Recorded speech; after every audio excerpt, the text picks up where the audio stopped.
Lapit na yata tayo sa exit place. Sa mga mahilig mag-matcha, Fresh Market.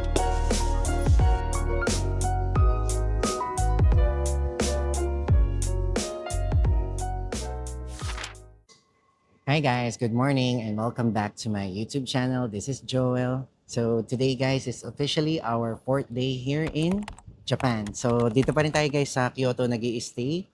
And then today is a Monday. I think it's 2 degrees Celsius. Tapos pupunta tayo guys ng Uji, Japan. There's something special for today's video guys. Basically, for the first time, we're going to rent a car dito sa Japan, no? So gusto lang din natin ma-experience yung other perspective way of traveling para makakita rin tayo siguro ng mga, different views. Syempre pag nakakotse. So medyo kinakabahan din talaga guys kasi first time, tapos alam naman natin ang Japan when it comes to traffic rules. I'm not sure if they're strict pero halos lahat ng driver dito sobrang masunurin. So kailangan nating mag-ingat. So yan guys, try na natin ha. Mag-iingat kayo. Tayo pala dapat yung mag-ingat. Paano to? Speed limit mi ha. Watch all the time dahil marami daw camera. Tsaka wag ka rin gamit ng cellphone. Pwede ako tumawid, no? Diyan lang. Shucks. Ngayon, hindi ko alam kung Right. kanan o. Sabagay, right na lang. Ay. Ha? Left pala, left. Di ba left side sila?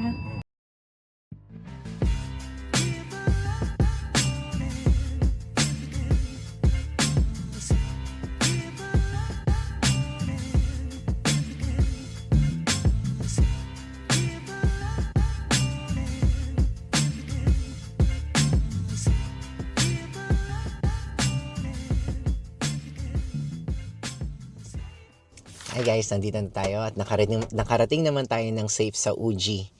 Pero grabe guys yung experience ng first time mag-drive sa Japan. Kasi ang nakakalito, yung sila sa left sila nagda-drive, no? So yung tansya ko ng sasakyan, like sa Pilipinas, sa kanan. So pagkakaliwa ako, may tendency na ilang beses nangyari yun na pagkaliwa ko, napupunta ako doon sa lane nung mga nasa right side. So may one time talaga guys, nag-violate na talaga. Sabi doon mag-left, diniretso ko kasi nga nung magkakaliwa na ako, kasalubong ko na yung mga magkakanan. Sa Pilipinas naman nagda-drive naman talaga ako matagal na. Pero ibang-iba pagka yung manibela nasa kanan. Grabe yung kaba ko. Grabe para akong natuyuan ng laway tapos pala guys, merong isang kasi sabi dito sa rules, dun sa binigay sa amin nung car rental, ang speed limit daw dito is 40 sa city. So nag-follow lang kami ng 40. So all throughout dun sa highway, meron akong kasunod sa likod. Nahihiya na nga ako. Minsan malagpasin ako ng 40. Tapos nung nilagpasan yung nung time na pwede na siya mag-overtake, binuksan niya yung bintana niya, tapos sumigaw siya, ang lakas. Pero syempre, hindi na natin pinansin kasi wala tayong confidence.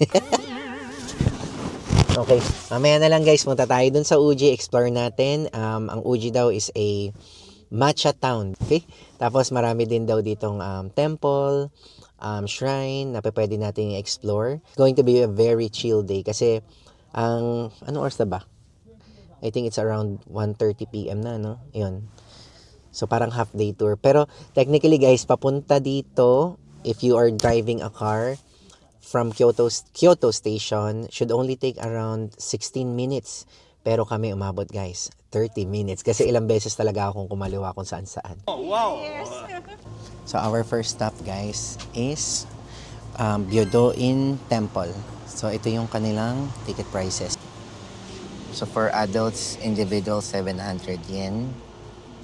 Tapos pagka-group kayo over 25 people, may discount 600 yen. Yan. I got our tickets. Byodo-in entrance ticket. No re-entry. And it's for 700 yen. Tara. Yan. Tapos, ito yung binigay nila na maps. No? Malaki siya guys. Tapos, opening hours is 8:45 AM until 5:30 PM. Yan. Ito yung entrance guys. Ayan. So wala ako ngayong hawak na map eh. Pero mamaya try natin maghanap ng map.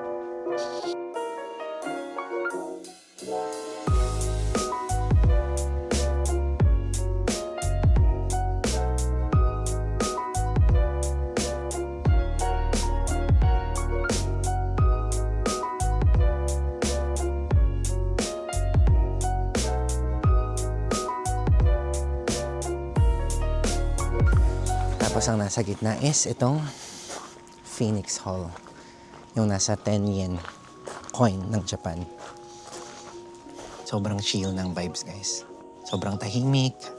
So kung kayo yung mga traveler na gustong laid back ang araw and nasa Kyoto kayo, perfect i-visit ang Uji.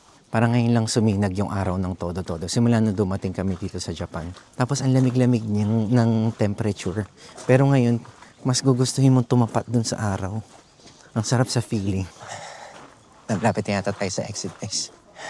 So that's it for our Byodoin Temple exploration. So yan, di ba? From exit, dito na pala yung town mismo. I'd say sentro ng Uji pagdating sa mga tourists, no? Yung iba-ibang restaurant, tapos puro matcha yung mga sinaserve. Or maraming fusion, variation ng matcha. Ayan siya, guys.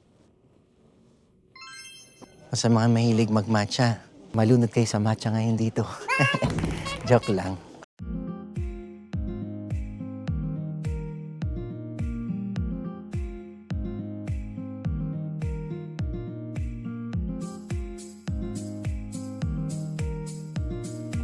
Matcha smoothie, green tea float, Uji matcha gyoza. O, di ba? Pati guys yung gyoza. Guys yung pasta matcha. Matcha.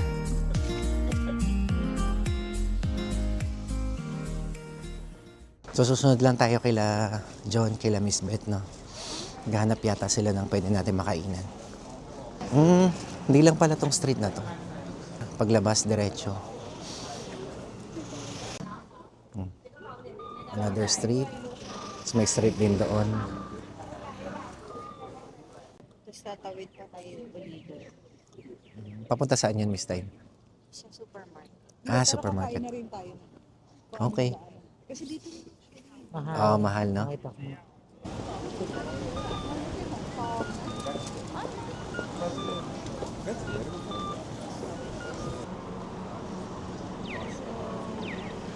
Let's go, guys.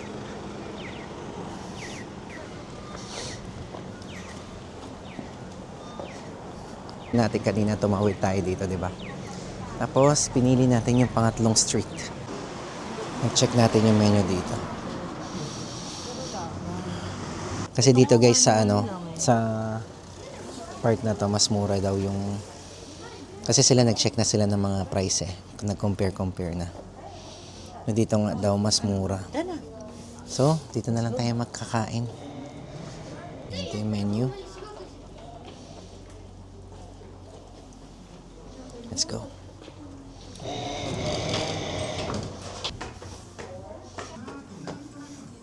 Okay, guys, hindi ako nag-order ng ng may matcha flavor kasi hindi talaga ako masyadong mahilig sa matcha. Pero pagdating naman sa mga desserts, drinks, uminom tayo ng matcha. Pero sa food parang di pa ako sure. Pero si Miss Beth nag-order siya ng may matcha, so titikman na lang natin. Anong tawag sa order mo, Miss Beth? matcha. Matcha soba. Matcha soba. Yan guys, may rice. Tapos nasa ano to no? 1,200 yen. 1,300 yen.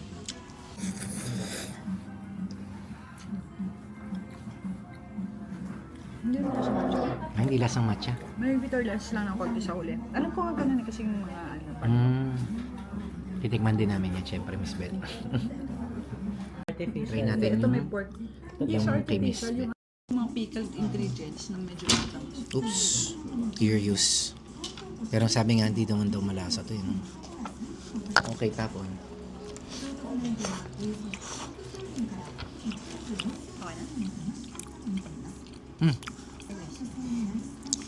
May konting kick lang na. Pero yung mismong green tea na lasa, hindi siya mahalo do sa hindi niyan sasisira yung lasa nung nung broth. Kahit naman daw yung gyoza, sa gyoza nga parang walang lasa. Parang coloring lang din siya, no? May onting maliit kick ng bitterness pero parang wala. So okay lang din pala umorder nun kapag hindi ka sure, kung hindi ka mahilig sa matcha. Parang hindi naman siya lumasa din.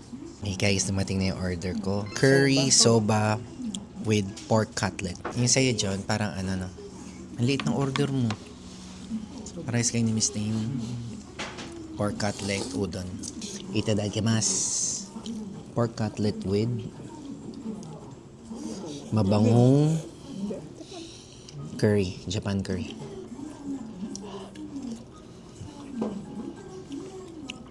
Ang sarap. Mas bet yung cutlet nila nagme-melt. Panalo Promise. Hindi masyado matapang yung curry. Kaya sarap. Sarap, no?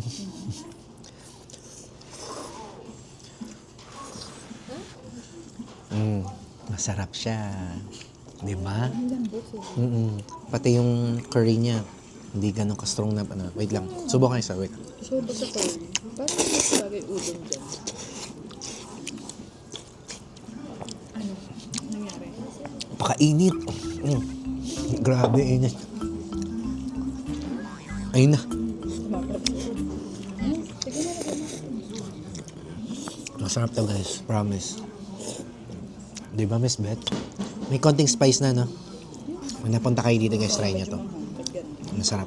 May konting kick ng spiciness, no? Tapos, siya, creamy na curry, pero hindi sobrang OA yung pagka-cream. Udon. Dito, mas gusto mo udon? Curry.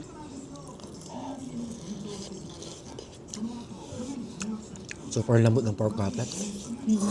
Sarap, no?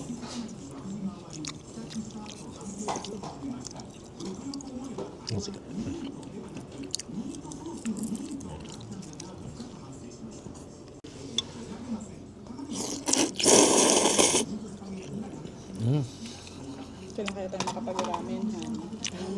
Puro udon. Sarap. Ay, udon ka na naman pala. Ano siya, no?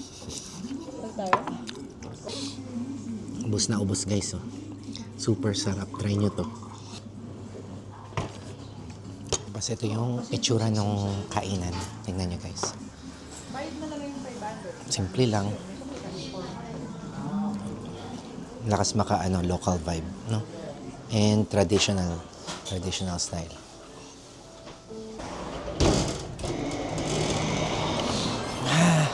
Lamig. Guys, nag-enjoy kami talaga sa food nila. Masarap. Tapos very old restaurant siya. Halatang halata kasi sa mga gamit doon, pati yung tiles. Pero hindi man siya madumi. I mean, talagang old feels, kumbaga. Makaluma. Kaya siguro yung pagkain nila masarap din. Lalo na yung curry na kinain ko. Ayan. So, then guys, yung restaurant, no? Doon. Tapos from there, sundan lang natin sila, Miss Beth. Sabi kasi ni Miss Beth, dito daw mas mura yung mga matcha. So, para siyang grocery, guys. Papasokin natin. Ayan siya. Okay, tara. Let's go inside. Fresh Market. Binubudburan lang nila ng ganyan. Napanood naman yung sa kanila. Matcha salt. Matcha salt. Yes. Okay. Si Miss Beth maraming alam eh. Matcha salt, 298 yen. Yun nilalagay nila sa Yung mga pagkain na Magkain. Ito pala guys, mga matcha products ng soba. Uji. matcha soba. Matcha soba. Ayan yung kinain ko kanina. See? Ito parang mamimili talaga nga ako dito. Mahilig ka talaga dyan, Mino. Uji Matcha Double Rich. So usually, Miss Beth, mas mura dito, Oo. Kaysa dun sa kaysa sa mga store. Ito guys, one example. Ito daw is powder Japanese tea matcha. So parang plain matcha to. Tapos meron din silang per 600 yen, 120 grams ng matcha latte. Ito templado na to. Latte na kasi siya. Ito parang masarap. Ito pa, mga ready to eat food. Egg. Yakisoba. 369 yen. Parang sarap. Ay, siomai. Siomai na siomai. Siomai ng Pilipinas yung itsura. So, 8 pieces is 380 yen. Parang sarap ng mamoon. Oh my God, egg sandwich. Wala, 2 pieces. Parang ham and egg. 109 yen lang. Ito pa guys, mga matcha souvenir. Sa mga papauwian nyo, papasalubungan nyo ng mga may hilig sa matcha or kahit sino. Kahit naman sino na mapasalubungan, ma-appreciate, di ba? Ayan. Lahat matcha guys. Meron din pala nito guys, oh. Macadamia, pero matcha flavor. Ano siya guys? 348 yen. Sorry, pinudtour ko na kayo dito sa grocery. Wala kasi kahit ako, curious ako eh. Nakakatawa lang. Kasi ang dami nilang food talaga na ready to eat. Tapos mga fresh foods. And niluluto pala talaga dito guys.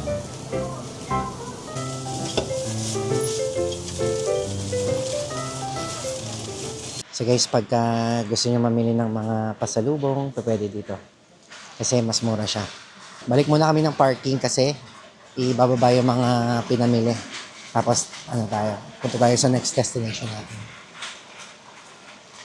Madali lang naman mahanap yung yung grocery. Kasi yung pinakadulo niyan, guys, yan. Yan yung parang intersection. Pag lumabas ka dun sa street na maraming restaurant ng matcha, yung makita kang tatlong street, ito yung parang pangalawang street. Okay! Tapos, pasukin mo lang. From there, diretso ka dito. Okay? Yan. Para makamura tayo sa mga pasalubong. Guys, ang ganda rin dito. On our way to the parking lot. Ang ganda. Sobrang ganda, no? Ito. Mapapatigil ka talaga.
Hindi, nag-aalas, naka-open.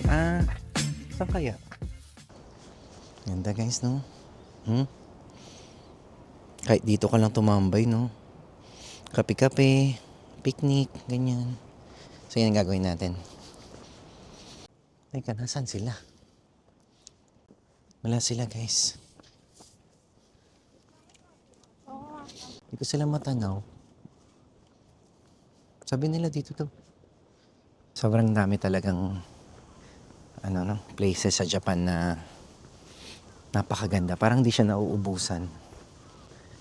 Kasi parang kahit sang tourist spot ka pumunta, bigla ka na lang mapapawaw. Parang ito, unexpected. Kasi nasa isip ko lang OG is a matcha town, 'di ba? Pero more than that, meron pa silang mga ganito, 'di ba? Thank you Lord ka na lang talaga na binibigyan tayo ni Lord pa rin always ng chance na ma-enjoy natin yung meron tayo. Siyempre, hindi naman lahat ng tao may experience to, di ba? So, I'm just very thankful and very happy also to be able to share the experience kahit dito lang sa screen, no? Yung view. Kasi masaya talaga siya, guys. Andun na pala sila. Dito na tayo. Ito na spot natin, Miss Beth. O, walk pa tayo. Walk pa, para magutom. Hindi tayo pwede dito dyan dumaan. Grabe. Sa taas ang da. Okay, so. Alis na ulit kami, ha. Dito pala kami nang galing kanina, guys, na bago natin mapuntahan tong spot na to. Yung kaninang Starbucks na dinaanan natin. Anong exit yun, Bet? South? Okay, di ba galing tayo ng temple? Magno-north exit ka lang, tas lagpasan mo yung Starbucks, may makikita ka ng stairs. Then, ito na. May hindi namin in-expect talaga to, guys. Ang Uji River is Japan's historic river flowing through the center of Uji City. Famously dividing it into two, known for its peaceful, picturesque, and often moody, misty atmosphere. Kaya pala kanina, habang naglalakad ako, kung ano nang pumapasok sa isip ko. Diba? Yung bigla ka na lang thank you Lord. Bigla mo na lang ma-appreciate kung nasan ka. Kasi ganun talaga yung mafe-feel mo pag lakad-lakad ka lang dito. No? Yan. Ito lang, guys. Dito tayo sa other side, no? Na tayo kanina. Ganda rin. Tapos yun yung araw. Parang pagpapasunset na. Time check, 4:39 p.m. So perfect mag-walking ngayong oras na to. So yun, guys, yung kanina, 'di ba? Ito yung bridge, no? Pwede kayong tumawid dito sa other bridge papunta dun sa mga tea houses. Nandyan kasi yun, guys, eh. Yan, no? Coffee shop. Since nakabili tayo ng food dun sa may supermarket, dadalhin natin dito. Dinala natin dito. Then magpipiknik tayo. Not sure lang kung pwedeng kumain dito, pero check natin mamaya. Yan tayo sa taas ng yung red na footbridge.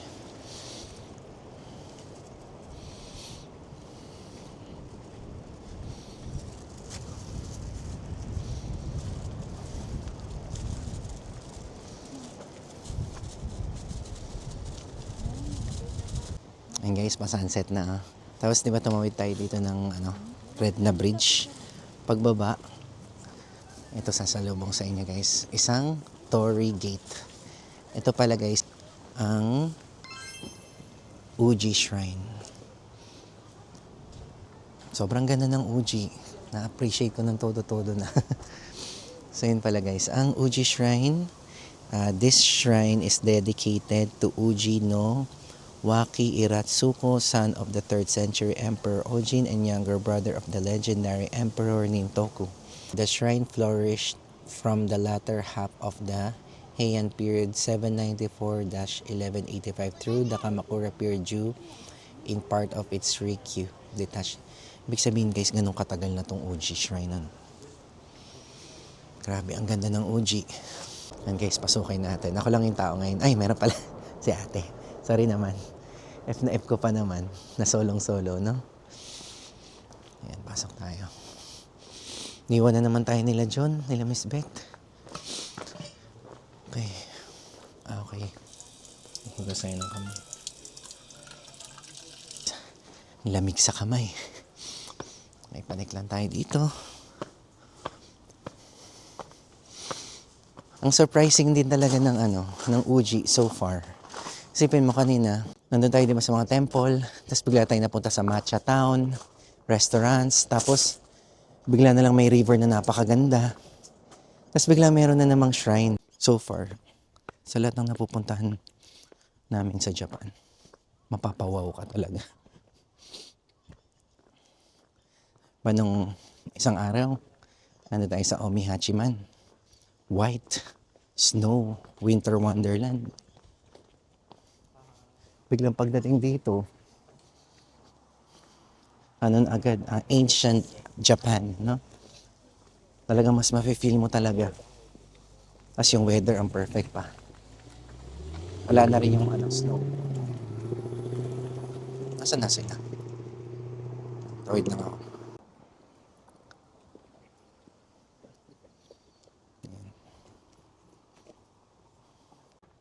Ibang klase yung Uji guys. Iba yung mafe-feel mo. Yung nabasa ko kanina sa Google, yung binasa ko sa inyo. Totoo pala yun. Pag naglakad ka dito, marami ka magiging self-realization. Wala lang. Mas ma-appreciate mo lang talaga. Kasi ito yung mga bagay na hindi mo mababayaran, kumbaga. Para sa akin, no. Tignan tayo guys sa gilid ng river. Sa tuloy ang picnic. Ito yung mga binili natin kanina sa yung grocery, yung supermarket, no? Yan. Set meal siya. Ito, set meal. Mura lang to eh. Parang 450 yen. Tapos ito, 390 yen. Ilang pirasong hotdog to dyan? 6. 7, di ba? Ang mura guys. Tapos ang pabinili natin, ito guys, sushi. Sushi, 240 yen. Tapos ayan. Iba, ang dami namin dalang food. Tapos sila Miss Beth. Kain, gyoza. Kumuna kayo dito, ha? Gyoza sa halagang mura. Mura yan. Tapos ito guys, ang view natin. Yan ang view. Ang bilas na ng kamay ko. Hindi ka kasi nag-gloves eh. Tapos sunset na guys. Ayan. Ano oras na? 5. Mga 5:15 na. 5:15, mga ganun na. Pasado. 5:20 guys. Abot pa. In 10 minutes. Hinabol talaga namin to guys para makita nyo pa rin. Let's eat.